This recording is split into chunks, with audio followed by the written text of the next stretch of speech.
All right, for more on this, Amritpal Singh joins us from New York. Amritpal, Prime Minister Narendra Modi's successful and substantial visit comes to an end, from Quad to addressing Indian community to UN summit and bilaterals.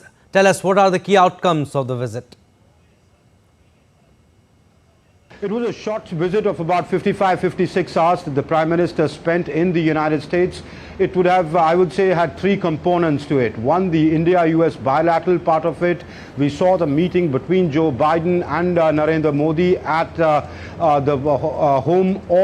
personal home of Joe Biden in Wilmington in Delaware State, and not at his official residence, that's the White House, giving a personal touch to it.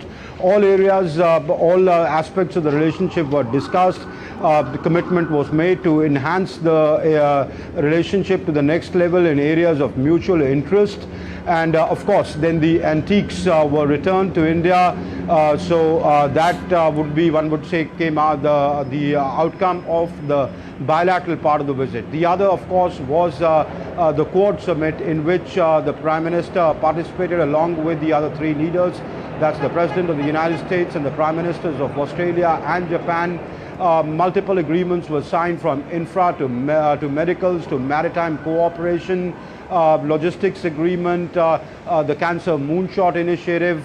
So, and a commitment to Quad increasing its ambit and to the Indian Ocean region, not just looking at Quad as a military alliance. In fact, making it very clear that it is not a military alliance, it is an alliance or a grouping which will work for development, meeting the developmental goals and aspirations of the countries of the region. The third aspect, of course, was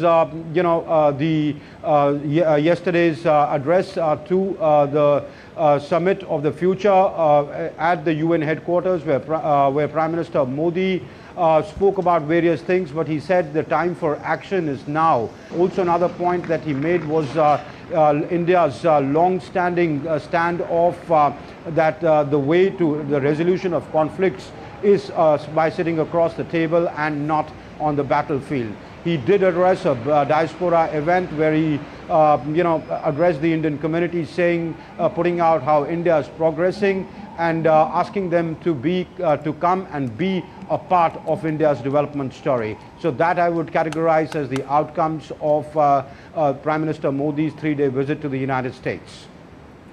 Also, Amritpal, PM Modi met with various world leaders, including Ukrainian President Volodymyr Zelensky, and second meeting between two leaders in about a month. What do we know more about this bilateral?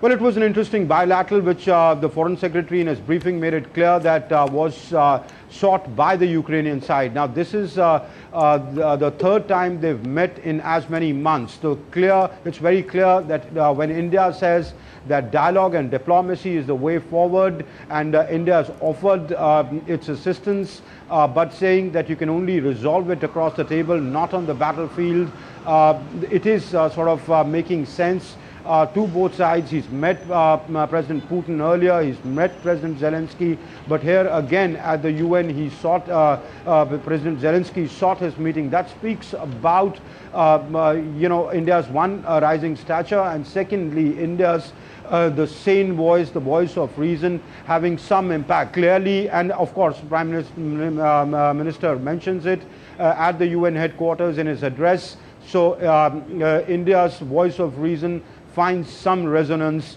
in the global community.